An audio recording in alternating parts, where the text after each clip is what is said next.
रुक रुक के नौका पार नहीं होती और कोशिश करने वालों की कभी हार नहीं होती। इस स्टेटमेंट को सही मायने में साबित कर रहे हैं हमारे फ्यूचर डिफेंस एकेडमी के बहुत सारे स्टूडेंट। और इसी कड़ी में आज के जो हमारे स्टूडेंट है वो है हिमांशु कुमार सिंह। और हिमांशु कुमार सिंह ने क्या कमाल किया है ये बताने से पहले थोड़ी सी बैक हिस्ट्री में चलते हैं। हिमांशु कुमार सिंह ने 2020 में भी सैनिक स्कूल का प्रिपरेशन किया था, बट किसी कारणों से वो फाइनली सिलेक्ट नहीं हो पाए। कहीं ना कहीं वो फाइनल सिलेक्शन से रह गए और क्लास 9th के लिए उन्होंने फाइट किया था। और उस असफलता के बाद वो काफी टूट चुके थे, काफी निराश थे। लेकिन उसके बाद 2021 के अंदर फ्यूचर डिफेंस एकेडमी की ऑनलाइन क्लासरूम से वो जुड़े और जुड़ने के बाद वापस से उन्होंने कमर कस ली और लगातार हमारे साथ जुड़े रहे। और 2021 का जब फाइनल मेरिट लिस्ट आया तो अमरावती नगर तमिलनाडु के लिए अदर स्टेट जनरल कैटेगरी से सेकंड रैंक से उन्होंने कमाल कर दिया और फाइनल मेरिट लिस्ट में आ गए और 400 में से 322 नंबर स्कोर किया उन्होंने। और इसी स्कोर के साथ साथ उन्होंने एसएसटी यानी सोशल साइंस के अंदर 50 आउट ऑफ 50 मार्क्स और रीजनिंग के अंदर 48 मार्क्स का कमाल किया। और बहुत सारे सब्जेक्ट जो रिमेनिंग सब्जेक्ट्स उनमें बहुत अच्छे मार्क्स लेके आए। और हिमांशु की कहानी हम लोग सुनेंगे उसी की जुबानी, क्योंकि हिमांशु ने लगातार कमाल किया है। इतना इंस्पिरेशनल बच्चा है कि हम खुद फैकल्टी टीम, हमारा पूरा इंस्टीट्यूट प्राउड फील कर रहा है। और इस तरह की जो सक्सेसफुल स्टोरीज हैं हम आपके सामने लेके आते रहेंगे, क्योंकि फ्यूचर डिफेंस एकेडमी की ऑनलाइन क्लासरूम से जिन जिन बच्चों ने पढ़ाई की उनके रिजल्ट्स बहुत शानदार हैं। और लगातार हम आपसे इंटरव्यू के माध्यम से उन सबसे मिलवाते रहेंगे। आज का ये इंटरव्यू आप सबके लिए बहुत इंपॉर्टेंट है, क्योंकि हम चाह रहे थे उनके बारे में वो खुद ही हमसे बताएं, बट वो बिहार से बिलोंग करते हैं और हमारी एकेडमी जो है वो बीकानेर राजस्थान के अंदर स्टैब्लिश है। तो हम लोगों ने जूम मीटिंग के माध्यम से हमने बात करी और उस बात को हम आप तक पहुंचा रहे हैं। और उस चीज़ को सुनिएगा, वो सारे बच्चे, वो सारे एस्पिरेंट जो कहीं ना कहीं सैनिक school, military school, Navodaya school या RIMC की तैयारी कर रहे हैं, उन सबको ये वीडियो बहुत इंस्पायर करने वाला है। क्योंकि हमने वो छोटी छोटी सारी बातें की, वीडियो थोड़ा लंबा जरूर है लेकिन आपको जरूर इंस्पायर करेगा। क्योंकि हिमांशु कुमार सिंह की ये जो सक्सेस स्टोरी है ये हम सब के लिए प्राउड की बात है। और उम्मीद करता हूं जैसे इस वीडियो का आप एंड में जाएंगे तब तक आप लोगों को भी बहुत कुछ सीखने को मिलेगा, बहुत सारी स्ट्रैटेजी मिलेगी हिमांशु के थ्रू कि उन्होंने ये जर्नी अदर स्टेट के अंदर जाकर के कैसे तय करी और कैसे एक इस टफ कंपटीशन में जहां 2 ही सीटें थी और दो सीटों में से भी सीट निकालना, इतनी बड़ी ट्रेमेंडस जो स्टोरी है वो हम जानेंगे। तो आइए ले चलते हैं आप। तो welcome Himanshu. Thank you, sir. So Himanshu, first of all, very congratulations that you got selected for the Sainik School. Yes, sir. Thank you with my core Firstly, effort, पहले sir. बताइए कैसा लग रहा है? How is Josh sir right बहुत now? अच्छा लग रहा है सर. सर अच्छा लग रहा जोश है? Is high sir. Yes sir. Very good. Actually Himanshu के बारे में बता दूं, मैंने वैसे पूरा आपको बता भी दिया, बट हिमांशु एक ऐसा स्टूडेंट है रहा है हमेशा जिसने ऑलवेज, मुझे लग रहा है कि मैं खुद उससे इंस्पायर हुआ हूं कि इस बच्चे को यदि हमने कभी क्लास का बोला रात को 12 बजे पे क्लास है देन ही इज एक्टिव। इसको बोला मॉर्निंग में 7 o'clock क्लास है तो definitely he is able to join our classes. तो मतलब ये बच्चा ऐसा डेडिकेटेड था कि इससे इवन देन हम जैसे टीचर्स या हमारे पूरे स्टाफ ने बहुत कुछ सीखा है कि ये डेडिकेटली काम करता था और हमेशा ये अपने आप को बेस्ट करने में लगा रहता था। हमेशा इसने हर टॉपिक को, इवन दिन रात को ये 2-3 बजे तक पढ़ रहा है तो अपने पिक्चर्स लगा बाकायदा हमें भेज करके इन्फॉर्म करता, देखो sir right now I am doing study, 3 बजे रात को, 4 बजे रात को, 5 बजे रात को। तो हम लोग इंस्पायर होते हैं कि हम लोग यदि 8 घंटे, 10 घंटे, 12 घंटे काम करके थक रहे हैं तो ये तो हमसे बहुत छोटा स्टूडेंट है और फिर भी ये इतना आवर्स पढ़ाई कर रहा है, 15 आवर्स, 16 आवर्स। तो Himanshu, first of all, you inspired us, that is very important, so thanks for being with us.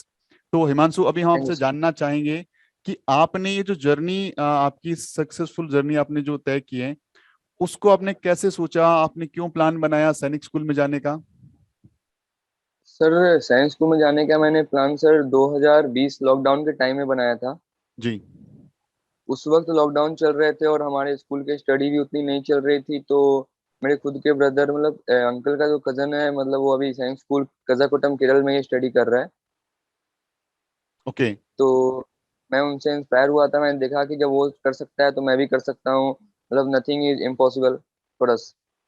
Very good, very good.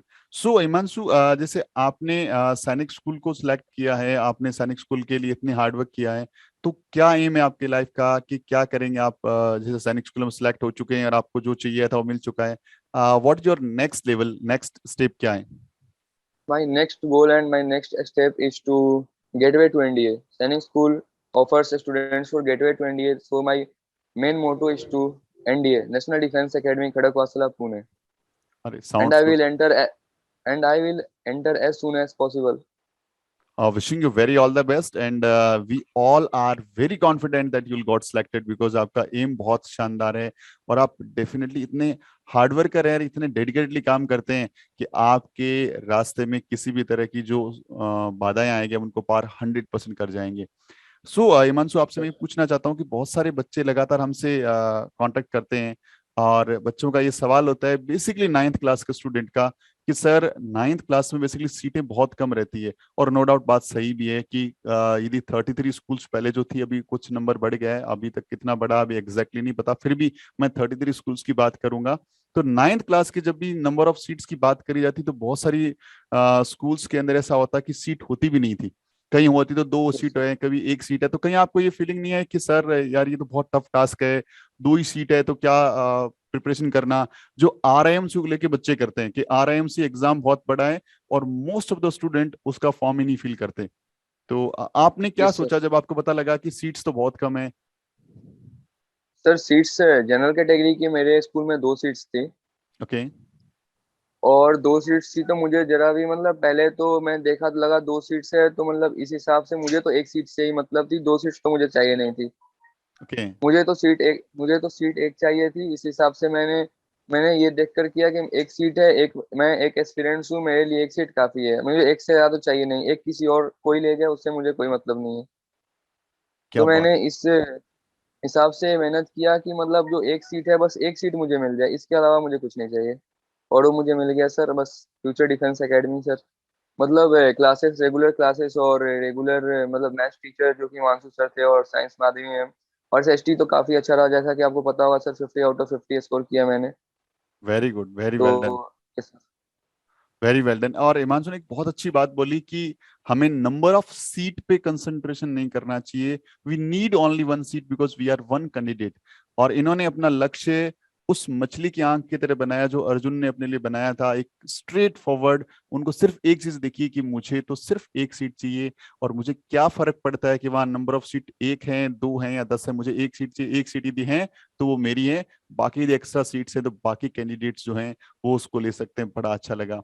अभी साथ में बात बताया कि हमारी टीम आपके साथ लगातार काम कर रही थी। हिमांशु सर बेसिकली मैथ्स को लेकर बहुत ज्यादा हार्ड वर्क किया उन्होंने, माधवी मैम ने साइंस के लिए काम किया, Sachin sir basically he is very tremendous faculty of SST, उन्होंने लगातार काम किया।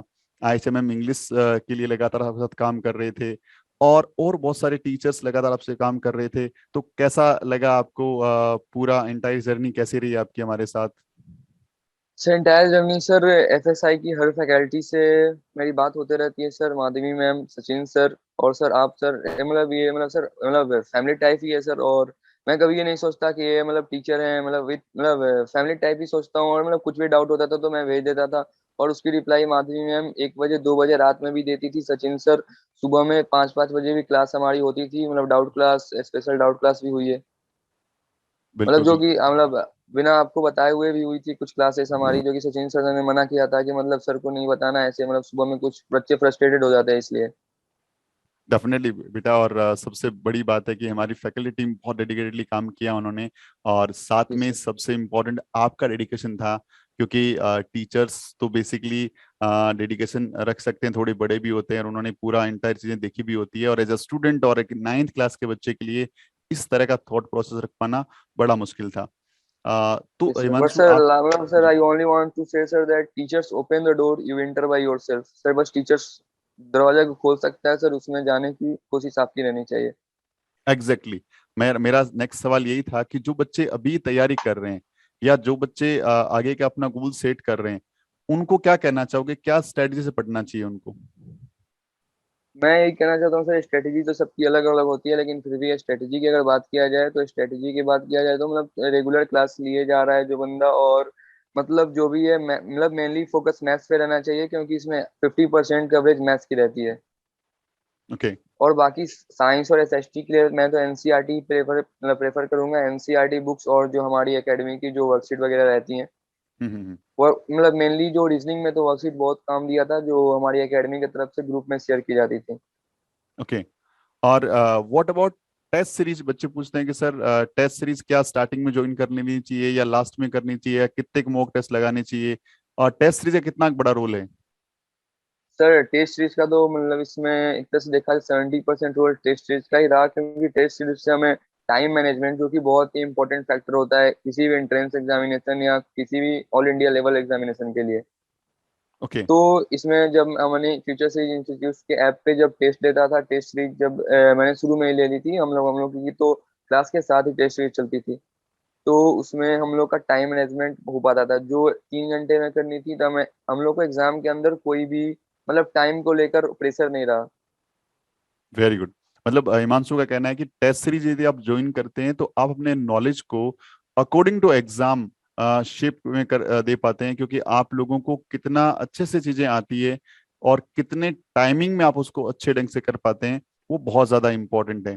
साथ में हिमांशु, Yes, sir. जो बच्चे अभी प्लान कर रहे हैं, जो बच्चे की हमें पहला बच्चों का क्वेश्चन रहता है कि सैनिक स्कूल, मिलिट्री स्कूल और नवोदय स्कूल या आरआईएमसी, इनमें से किसका प्लान बना के चलना चाहिए? इनमें से तो सर मेरे हिसाब से आरआईएमसी का प्लान बना के चलना चाहिए, क्योंकि RIMC is the better and the best. Because जो सर बच्चे मेरी छोटे एज हैं, इस समय, यस जो सर, बच्चे मतलब जो जो बच्चे छोटे अभी अभी क्लास, थर्ड फोर्थ में जो फिफ्थ में बच्चे हैं। क्लास थर्ड फोर्थ फिफ्थ जो सिक्स के सैनिक स्कूल दे रहे हैं, उनके लिए मैं बता रहा हूँ। हम्म। क्योंकि मैंने जब आरआईएमसी के लिए अप्लाई किया, मेरी एज खत्म हो चुकी थी। ओके। बहुत तो बहुत उस वजह से इंपॉर्टेंट मैं, बात। जी। यस सर, तो फिर मैंने नाइन्थ में अप्लाई किया। तो जैसा कि आपको पता होगा सर, मेरा पिछले बार नहीं हो पाया था, क्योंकि बिहार से मेरे से आगे 3 बच्चे आ गए थे। ओके। और बिहार स्टेट से एक ही चाहिए, यह भी आरआईएमसी का रूल ही फॉलो करता है। मतलब सैनिक स्कूल में मतलब एक तरह से अब आरआईएमसी ही बन चुका है पूरी तरह। एग्जैक्टली, मानसून एकदम सच बोला कि आरआईएमसी जितना कंपटीशन, मैं बोलूंगा सैनिक स्कूल में थोड़ा ज्यादा है। रीजन इसका क्या है कि आरआईएमसी के अंदर नंबर ऑफ एप्लीकेशंस कम आते हैं रेदर देन सैनिक स्कूल, क्योंकि लोगों को लगता है सैनिक स्कूल का एग्जाम तो इजी आता है या कर लेंगे, वहां पे नंबर ऑफ एप्लीकेंट्स ज्यादा रहते हैं। लेकिन बात करें कि नंबर ऑफ सीट्स की, तो मोस्टली वो सारे स्टेट्स में बात करें स्टेट वाइज तो लगभग उतनी रह पाती है, थोड़ा बड़ा एक आधा सीट का डिफरेंस रहता है, क्योंकि नाइन्थ क्लास में सीटें बहुत ही मिनिमम रहती हैं। और उसके लिए कंपटीशन बढ़ जाता है, क्योंकि नंबर ऑफ कैंडिडेट जो फाइट करने वाले हैं वो बच्चे ज्यादा होते हैं, तो नंबर ऑफ जो कैंडिडेट है वो वहां पे बढ़ जाते हैं। इसके लिए क्या है, वहाँ कंपटीशन काफी हद तक अच्छा मतलब बेहतरीन हो जाता है। सो हिमांशु, एक चीज मुझे और बताइए कि जैसे हमें बच्चों को आरएमसी का पहला प्रेफरेंस गोल रखना चाहिए, उसके बाद जब बच्चे तैयारी स्टार्ट करते हैं क्लास सिक्स के, तो ठीक आपने बता दिया क्लास सिक्स में या फिफ्थ में आप स्टार्ट करिए सैनिक की, और साथ में एम रखिए आरआईएमसी का। लेकिन जिन बच्चों को आरआईएमसी का ओवरेज हो चुके हैं, जैसे आपने भी, आपका एम था आरआईएमसी का, बट आपको अवेयरनेस नहीं होने की वजह से टाइमली आपने लेट अप्लाई किया और वो आपका चांस मिस हो गया, तो उसके बाद बच्चों को कितने टाइम पहले किसी इंस्टीट्यूट से या किसी संस्थान से या किसी भी टीचर से ऑफलाइन ऑनलाइन कैसे जुड़ना चाहिए, कितना पहले जुड़ना चाहिए? क्योंकि बेसिकली मेरे पास भी कॉल आते हैं तो एग्जाम फॉर्म भर दिया है सर, अब तैयारी करवा दो, और एक डेढ़ महीने में मुझे लगता है कि इस एग्जाम की तैयारी तो क्या हम लोग बेसिक फाउंडेशन ही नहीं तैयार कर पाते, तो व्हाट शुड वी डू? फिर मैं ये बोलूंगा सर, 1 डेढ़ महीने में तो सर हम लोग अपने स्कूल के फाइनल एग्जाम सीबीएसई की भी तो प्रिपरेशन नहीं कर पाते हैं। ये बहुत मुश्किल होता है हमारे लिए। उसके लिए भी कम से कम 6 मंथ 1 ईयर्स की हमारे पास टाइम रहना बहुत इंपॉर्टेंट बात होती है। और सर मैं यही बोलूंगा, जो बच्चे आरआईएमसी के लिए प्रेफरेबल कर रहे हैं, जो मतलब आरआईएमसी के लिए प्रिपरेशन करना चाहते हैं, वो मतलब कम से कम 2 ईयर्स 3 ईयर्स बैक से ही करे, क्योंकि उसकी इंग्लिश बहुत ही मतलब कॉम्पिटिटिव लेवल की आती है। और उसमें कंपटीशन वन एक सीट रहता है, एक स्टेट लाइक मतलब सैनिक स्कूल आरआईएमसी, जैसे कि मैंने बताया अभी। तो इसलिए मैं बोलूंगा मतलब कोई भी एक इंस्टीट्यूट से पढ़े, ये नहीं कि इससे भी पढ़ रहे हैं फिर थोड़े दिन बाद उससे चले गए, ऐसे नहीं होता। मतलब कि मतलब फ्यूचर डिफेंस एकेडमी है तो फ्यूचर डिफेंस एकेडमी से ही कंटिन्यू करें। और मतलब ये नहीं कि फ्यूचर डिफेंस एकेडमी ने जो पढ़ाया उसी को मैंने पढ़ा, अपने से भी कुछ पढ़ना पड़ता है सर। बिल्कुल। अपना भी एफर्ट लगाना पड़ता है। 100%। क्योंकि बेसिकली जब भी कोई स्टूडेंट सक्सेसफुली अपनी जर्नी को कंप्लीट करता है तो मैं मानता हूँ बेसिकली 3 लोगों का बड़ा रोल होता है। फर्स्ट ऑफ ऑल खुद बच्चे का, क्योंकि सारा एफर्ट्स तो बेसिकली उसी ने लगाना है, पेपर देने उसी ने जाना है। सेकंड वन होता है उनके पेरेंट्स का, क्योंकि वो उनको उस तरह का एटमोसफियर अवेलेबल कराते हैं, वो उस तरह की उनको अकोमोडेशन अवेलेबल कराते हैं, वो उस तरह की उनको फैसिलिटीज अवेलेबल कराते हैं। और थर्ड जाके रोल होता है किसी भी टीचर का, किसी भी ऑनलाइन या ऑफलाइन इंस्टीट्यूट का, जो वो सारी चीजें कर पाते हैं। क्योंकि जितने भी बच्चे सिलेक्ट होते हैं बेसिकली इन तीनों फैक्टर को ध्यान में रख करके चलना होता है। और एक बात यहाँ पेरेंट्स को बोलना चाहूंगा हिमांशु के माध्यम से कि पेरेंट्स जल्द एक्चुअली मैंने देखा है कि बहुत सारे पेरेंट्स बहुत सारी एक्सपेक्टेशन इतनी ज्यादा और हावी हो जाती है कि वो बच्चों को, मुझे लगता है कि बच्चे उस फियर को कई बार ऐसा होता है, बहुत सारे बच्चे मुझे पर्सनल कॉल भी करते हैं कि सर मेरा रिजल्ट खराब हो गया तो मेरे पेरेंट्स मुझे ये बोलेंगे या ये बोलेंगे या फिर ऐसा हो जाएगा। तो मेरा ऐसा मानना है कि हर पेरेंट्स को अपने बच्चे पर 100% फेथ करना चाहिए। उसको इस बात के लिए तैयार करना चाहिए कि उनको बेस्ट लड़ना है, उनको बेस्ट एग्जाम को फाइट करना है। रिजल्ट क्या रहता है, रिजल्ट कैसा रहता है, वो चीजें सेकेंडरी होनी चाहिए। तो हिमांशु इस विषय में आप क्या सोचते हैं कि पेरेंट्स का कितना बड़ा इस थॉट प्रोसेस में कितना बड़ा रोल है, और इससे बच्चों को क्या इफेक्ट रहता है? सर पेरेंट्स का इस प्रोसेस में बहुत बड़ा रोल है, क्योंकि मैं ये चीज़ मेरे पे खुद लागू होती है, क्योंकि मैं पिछले बार जब सैनिक का रिजल्ट मेरिट लिस्ट आई थी, मेडिकल से मुझे बाहर कर दिए थे, हम्म। मेडिकल के लिए भी नहीं बुलाए थे। उस वक्त मैं इतना डिप्रेस्ड टाइप का हो रहा था कि मतलब उस समय मैं बोल रहा था कि मुझे अब सैनिक के स्कूल ये सब एग्जाम एंट्रेंस एग्जामिनेशन में अब बैठना नहीं है। उस हम्म। वक्त मेरे पापा, जो कि अभी सीआरपीएफ में सर्व कर रहे हैं करेंटली, हम्म। तो मतलब उन्होंने उस समय मुझे, उन्होंने ही वो मतलब बोला, नहीं ऐसा नहीं है, एक बार देने से किसी को सक्सेस नहीं मिलती है, सक्सेस लेने के लिए फेल्योर का सामना करना पड़ता है।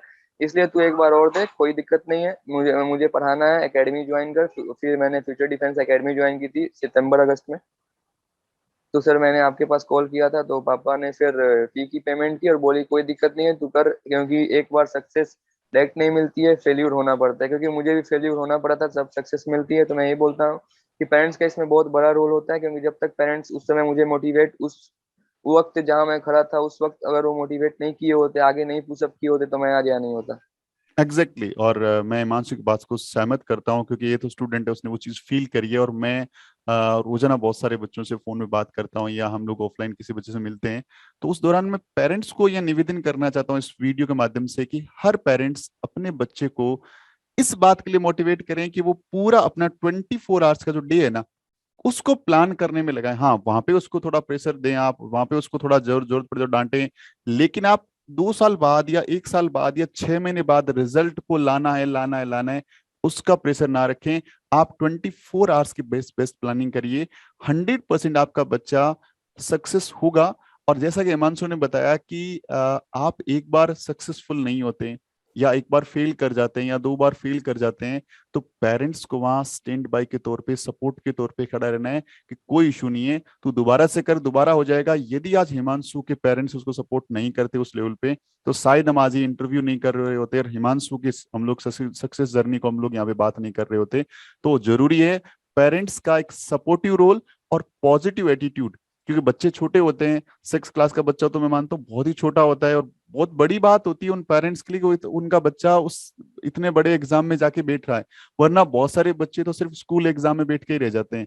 तो जरूरी है पेरेंट्स का एक पॉजिटिव एटीट्यूड और उनको हर बार ये सिखाना कि बस आपको अपना 100% देना है। क्योंकि हिमांशु के अंदर एक चीज थी, वो हमेशा एफर्ट्स देता था, हमेशा हमेशा उसका रहता सर करना है, करना है, करना है। और उसने एक बुक पढ़ ली, सर दूसरी बुक दे दो, तीसरी बुक दो, मतलब हमेशा ये बुक्स को भी जनरली ये बुक्स की फोटो भेजता। तो भाई मैं सोचता यार इतना बच्चा कब कैसे पढ़ेगा यार, कैसे कर लेता है ये। तो इसके अंदर थी वो चीज कि ये इतने, इसने एक चीज सीखी कि मुझे 100% देना है। इसी 100% का नतीजा है कि 2 सीट में से इसने एक सीट निकाल दी और एसएसटी में 100% मार्क्स को उसने स्कोर कर दिया। तो ये सारी चीजें हैं कि आपको बहुत अच्छे से सोचनी है एज ए पेरेंट्स और एज ए स्टूडेंट, इंस्पायर होना है आप लोगों को। अच्छा जस्ट बेटा हिमांशु, मुझे एक चीज बताओ कि आप जो बच्चे अभी तैयारी कर रहे हैं सैनिक स्कूल की, उनको कौन कौन सी बुक्स कैसे पढ़नी चाहिए और बुक्स के लिए क्या बोलना चाहेंगे आप? मैं प्रेफरेबली सर 9th क्लास का ही बताऊंगा, क्योंकि मैं हाँ। 9th क्लास का ही कैडेट था। और हम्म। सर मैं बोलूंगा मैथ्स के लिए आर डी शर्मा ठीक है। And NCERT. First you have to complete R D NCERT, then have to complete R D Sharma. Okay. And मैं सर मेन बात यही बोलूंगा कि आप 4 बुक को एक बार मत पढ़ो, एक ही बुक को 4 बार पढ़ो, ये ज्यादा मैटर करता है। वेरी गुड, बहुत अच्छी बात लगी, ये बात बिल्कुल नोट करने वाली है यहाँ पे कि एक बुक को 4 बार पढ़ो रेदर देन की 4 बुक्स, ताकि आपके कॉन्सेप्ट्स बहुत अच्छे हों। जो कॉन्सेप्ट पढ़ लिया कम से कम वो इतना बेहतरीन हो कि दोबारा उस पर कोई गलती ना हो। और फर्दर दूसरे सब्जेक्ट्स के लिए क्या पढ़ना चाहिए? और सर साइंस एसएसटी के लिए मेनली एनसीईआरटी ही पढ़ना चाहिए, और बाकी तो मतलब क्लासेस में हमारे आदि मैम साइंस के लिए कॉन्सेप्चुअल क्वेश्चन उतनी करा देती हैं, और मतलब उतनी हो जाती है। क्लासेस तो लेनी पड़ती है साइंस के लिए, क्योंकि इस बार साइंस का पेपर थोड़ा टफ आ गया था सैनिक में, क्योंकि थोड़ा इसमें मतलब कॉन्सेप्चुअल क्वेश्चन भी आ गए थे, डायरेक्ट क्वेश्चन नहीं। लेकिन एसएसटी और ये सब डायरेक्ट ही रहते हैं। वेरी और गुड। रीजनिंग के लिए बोलूंगा कि रीजनिंग के लिए गाइड, सैनिक स्कूल की जो गाइड आती है, हम्म। बेसिक वो क्लियर करेगी। उसके बाद जो हमारी लूसेंट आती है आईक्यू, हम्म। वो लूसेंट पूरी तो नहीं पढ़ पाएंगे, लेकिन लूसेंट की जो मेन मेन टॉपिक है वो हमें पढ़ना बहुत जरूरी होता है। ठीक है। तो ये लिस्ट ऑफ बुक्स है, यदि आप सैनिक स्कूल के स्टूडेंट हैं और आप ये वीडियो देख रहे हैं, तो ये लिस्ट ऑफ बुक बिल्कुल अपने सेल्फ में आप सेट कर लीजिए, क्योंकि ये बुक्स आपकी बहुत हेल्प करेगी। और क्योंकि ये इन्होंने ये जर्नी को पूरा तय किया है, तो उन्होंने एकदम अच्छे से फील किया है, इवन दे इन्होंने बहुत सारी बुक्स पढ़ी है और उसी के बाद ये कॉन्क्लूजन उन्होंने बताया है। और ये बताने को मैं भी कुछ नहीं आप बोल सकता, लेकिन ये इन्होंने खुद ने उस जर्नी को जिया है, एज अ स्टूडेंट इन्होंने जिया है। तो ये बहुत बेहतरीन ढंग से आपके सामने इन चीजों को बता रहे हैं। तो आई थिंक आपको ये सारी बुक्स पहले से ले लेनी चाहिए, यदि आप सैनिक स्कूल के एस्पिरेंट हैं या फिर आने वाले टाइम में सैनिक स्कूल का एग्जाम देने वाले हैं। बिल्कुल हिमांशु, आपसे ये बातें करके definitely I am feel very excited and inspire कि मैं डेफिनेटली सारी चीजों को शुरू से मैंने देखा है। और दूसरे कुछ बच्चे जनरली एक इशू रहता है बच्चों का या पेरेंट्स का कि सर जो हमारा फैसिलिटीज है बहुत अच्छा होना चाहिए। तो क्या पढ़ाई का फैसिलिटी से डायरेक्ट लेना देना है कि अच्छी चीजें होनी चाहिए, घर में एसी होनी चाहिए, घर में ये होना चाहिए वो होना चाहिए, या डायरेक्टली सिर्फ ये कि हमने को सिर्फ पढ़ाई करनी है? क्या इसमें? सर मैं मेनली यही जानता हूँ सर, फैसिलिटी डजेंट मैटर, क्योंकि मतलब हमारे पास आजकल जो अभी सिस्टम चल रहा है, आजकल जो अभी वर्ल्ड में है, हमारे पास बस मोबाइल इंटरनेट कनेक्शन, इतने से हम दुनिया को बदल सकते हैं। बस ये 2 चीजें जो हमारे पास हैं, इतना में हम मतलब ऑनलाइन क्लासेस लेकर, या यूट्यूब पे भी आजकल फ्यूचर डिफेंस एकेडमी की ही फ्री क्लासेस आने लगी है, बहुत दिनों से आती है। जिस हम्म। जो जो पेरेंट्स अफोर्ड नहीं कर सकते हैं, मतलब एकदम अफोर्ड नहीं कर सकते हैं, ऐसे फ्यूचर डिफेंस एकेडमी की मैंने देखा फी तो ऐसे बहुत लो रहती है, जिसमें नॉर्मल नॉर्मल से नॉर्मल पेरेंट्स भी अफोर्ड कर सकते हैं उसको। वैसी कोई हैवी फीस नहीं रहती है, लेकिन अगर आप वो भी अफोर्ड नहीं कर पाते हैं तो यूट्यूब पे लाइव क्लासेस हैं। आप 1 GB आजकल 1 GB डेटा हर सबके फोन में होता होगा। आप वो तो सर फोन और इंटरनेट कनेक्शन से हम दुनिया बदल सकते हैं आजकल, और कोई बड़ी बात नहीं है। एक और इसलिए फोन, सर मैं बोलूंगा फैसिलिटी डजेंट मैटर। आपने हिमांशु बात की फोन की, तो मोस्टली पेरेंट्स के सामने एक बहुत बड़ा चैलेंज रहता है फोन, कि बच्चे फोन का यूज नहीं करके मिस यूज ज्यादा करते हैं। उसके लिए बच्चों को क्या कहना चाहोगे आप, क्योंकि आप एज ए स्टूडेंट हैं, आप एक बच्चे हैं, आप क्या बोलना चाहोगे? देखो मैं तो यहाँ पे बहुत बड़ा लेक्चर दे सकता हूँ फोन पे, बट मेरा लेक्चर मेरे पॉइंट ऑफ व्यू से होगा, और वो हर बच्चे तक पहुंचे आई थिंक थोड़ा सा मुश्किल है। बट आप एज अ स्टूडेंट, जो आप उस एज में हैं, आप उस चीज को कैसा फील करते हैं कि आप फोन सिर्फ इंटरटेनमेंट है, या फोन को पॉजिटिव यूज करके हम लोग बहुत कुछ कर सकते हैं? सर आजकल सर कोई बच्चा सर फोन का पॉजिटिव यूज तो करता नहीं है सर, उसमें थोड़ा बहुत गेम वगैरह, इंटरटेनमेंट यूट्यूब वगैरह तो वो तो करना पड़ता है सर। लेकिन यही बोलूंगा, अभी आपके एंट्रेंस एग्जामिनेशन है, एक बार निकल गया फिर उसके बाद आपकी लाइफ बदल जाएगी। तो फोन को यूज करें, इंटरटेनमेंट करें, बस उसके लिए टाइम मतलब टाइम पीरियड रूटीन बना ले कि मुझे 1 घंटे रोज यूट्यूब देखना है, तो बस 1 घंटे के अंदर ही देखे, उसके बाद ना देखें। उसके बाद जितने अपने टेस्ट सीरीज के लिए, क्लासेस के लिए, बस इसके लिए फोन यूज करें, फिर अपने पेरेंट्स को दे दें या फिर फोन रख दें। बिल्कुल, बहुत अच्छा इन्होंने बताया कि फोन अभी हमारा पार्ट ऑफ लाइफ बन गया है। और बात करें कि फोन को हम लोग डिटेच नहीं कर सकते, ऐसा नहीं कि फोन के विदाउट हम कर सकते हैं, चाहे एज ए पेरेंट्स हो चाहे एज ए स्टूडेंट हो। बिकॉज कोविड के बाद से तो हमने देखा कि पूरी एजुकेशन फोन पे आ चुकी थी। और कोई भी इंस्टीट्यूट है या कोई भी स्कूल है या कोई भी संस्थान है, बेसिकली वो सारे का सारा इंटरनेट के माध्यम से चल रहा था। तो फोन का पॉजिटिव यूज करना हम लोग सीख चुके हैं। कोविड से पहले जरूर ये था कि फोन के हम लोग ज्यादा पॉजिटिव यूज नहीं जानते थे, but as a student, as a teacher, as a parents, हम लोगों ने ऐसे चीजें हम लोगों ने सीखी आफ्टर कोविड कि हम लोग फोन को अच्छा ढंग से उसको पॉजिटिवली यूज करके बहुत कुछ कर सकते हैं, क्योंकि हमारा भी जितने भी या किसी भी संस्थान के जितने भी ऑनलाइन क्लासरूम्स हैं उसके लिए फोन का यूज तो जरूरी है, चाहे लैपटॉप का यूज भी जरूरी है, इंटरनेट का यूज भी जरूरी है। तो हर बच्चे को इस बात को समझना है, जैसा हिमांशु ने बताया, कि आप कोई भी चीज को यूज करें तो एक्सेस ना करें। आपको यूट्यूब देखना है, आपको गेम खेलना है, आपको कुछ भी इंटरटेनिंग कुछ भी करना है जो आपको इंटरटेन करता है, आपके ब्रेन को अच्छा करता है, तो वो आप करिए, लेकिन टाइम स्लॉट फिक्स होना चाहिए। फिक्स टाइम स्लॉट करिए तो आप अपनी पढ़ाई को भी एंजॉय कर पाएंगे और आप अपनी लाइफ को भी अच्छे ढंग से सर्वाइव कर पाएंगे, और फोन को एक पॉजिटिव मैनर में यूज करके फोन का आप फायदा लेंगे, न कि आप फोन से आपको नुकसान होने वाला है। वेरी गुड हिमांशु, बहुत अच्छे से आपने चीजों को एक्सप्लेन किया, बताया। और क्या मैसेज है बाकी सारे बच्चों के लिए? लास्ट में आपके मैसेज नोट्स पे खत्म करते हैं इस इंटरव्यू को। और हमें बेसिकली बड़ा अच्छा लगा हिमांशु के साथ इस जर्नी को तय करके। और बहुत सारे बच्चों के लिए ये जो वीडियो है एक सक्सेसफुल स्टोरी की तरह बाकी बच्चों को इंस्पायर करेगा, और बाकी बच्चे इसको देख करके इंस्पायर होंगे। तो उसके लिए Himanshu, thank you very much for being here. एक फाइनल मैसेज आपसे थैंक सुनना चाहेंगे हम। सर मैं फाइनल मैसेज यही देना चाहता हूँ सर कि कभी भी मतलब एक बार फेल्योर के बाद कभी भी मतलब हार नहीं मानना चाहिए। Try again, you will ultimate get success. बिल्कुल, रुक रुक के नौका पार नहीं होती, और कोशिश करने वालों की कभी हार नहीं होती। आपको कोशिश करते रहना है, क्योंकि कोशिश करेंगे, हम लोग गिरेंगे फिर उठेंगे फिर लड़ेंगे। तो कोशिश लगातार करते रहना है, क्योंकि हमारे हाथ में तो अल्टीमेटली कोशिश ही है। रिजल्ट आना, सक्सेस होना, फेलियर होना, ये समय और टाइम बताएगा हमें। वी डू आर 100%, हमें हमारा 100% करना है, हमें हमारा 100% देना है। बाकी चीजें समय पे, बाकी टाइम पे छोड़ दें, बाकी चीजें छोड़ दें, कोई इशू नहीं है। रेमांशु ने बोला कि आपको फेलियर से रुकना नहीं है। आपको ये नहीं सोचना है कि एक एग्जाम रह गया या हमारा ये एंट्रेंस एग्जाम रह गया तो हमारी लाइफ इतनी सी नहीं है। यदि हिमांशु ये सोच लेते पहले, जब लास्ट ईयर ये मेडिकल से बाहर हो गए थे, उस टाइम शायद तक ये यहाँ पे नहीं होते। तो इन्होंने चीजों को थोड़ा सा उनको धक्का लगा, लेकिन वहां से वो टूटे नहीं, बल्कि अपने आप को उन्होंने निखारा और अपने आप को तैयार किया, और आज ये फाइनली एक कैडेट बन चुके हैं सैनिक स्कूल के। So thank you Himanshu for being here, and many congratulations for your great journey of life।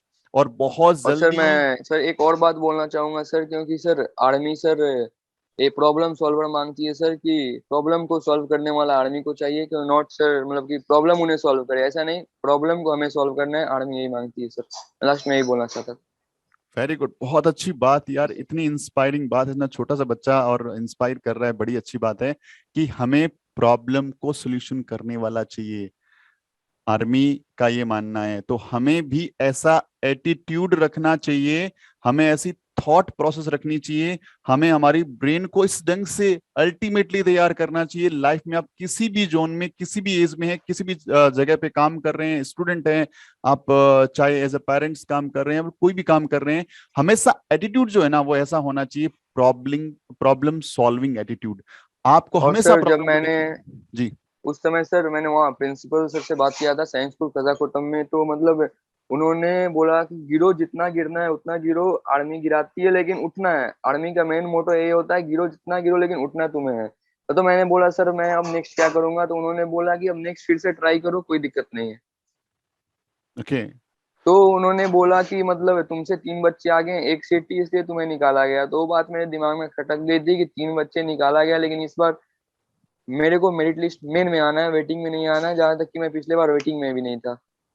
Okay, बहुत अच्छी बात और बहुत ही बढ़िया बात कि आप ने उन चीजों को पॉजिटिवली लिया, और वहां से आपने सीखा कि हाँ, जितना गिरना है गिर जाओ, कोई दिक्कत नहीं है। फेलियर आए, जितनी बार आए, कोई इशू नहीं है। बस आपको इस विश्वास को बनाए रखना है कि वापस से खड़े होना है, वापस से लगना है, वापस से खड़े होना है, वापस से लगना है। सक्सेस एक दिन आपके पास पहुंचेगी और 100% पहुंचेगी।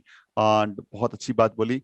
सो Himanshu, thank you very much and wishing you thank very all the best for your bright future।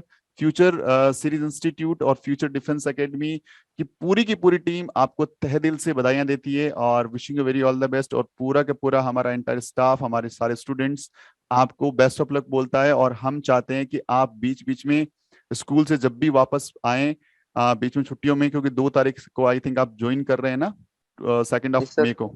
तो बीच में जब भी आप आएंगे तो हम आपके अंदर की जो है आपकी लाइफ, सैनिक स्कूल के अंदर की लाइफ, उसको हम लोग एक्सप्रेस करेंगे। हम बाकी बच्चों को बताएंगे कि हाँ भाई आपको भी उस लाइफ से जुड़ना है। तो हम आपसे दोबारा से कनेक्टेड रहेंगे लगातार। आपके इस तरह से हम लोग लाइव सेशंस के थ्रू बच्चों को बताएंगे कि उनका जो ड्रीम गोल है, अंदर जाके किस तरह की फीलिंग्स आती है, अंदर जाके किस तरह से आप इंस्पायर होकर के पढ़ते हो, इंस्पायर होकर के वहां चीजों को सीखते हो, क्या नया होता है, वो भी हम लगातार आपसे जानते रहेंगे। सो पहले तो wishing very all the best, और बहुत जल्दी हम थैंक यू आपको सर। एक ऑफिसर के तौर पे देखेंगे। जो बैकग्राउंड में मेरी फोटो लगी हुई है ना, मैं चाहता हूं कि नेक्स्ट टाइम मुझे जब आपका एनडीए क्लियर हो जाए, उस दौरान आपका फोटो बैक साइड में और हम लोग इसी ढंग से एक सेशन को रिकॉर्ड कर रहे हो, और श्योर उस sir. Time we feel proud. So thanks for being with us. Thank you Himanshu, and okay. Thanks to every viewer जिन्होंने इस वीडियो को देखा। Wishing you very all the best. आप भी इस तरह की सक्सेस को हासिल करें, इसी कामना के साथ मिलते हैं अगले वीडियो में। तब तक के लिए नमस्कार एंड जय हिंद।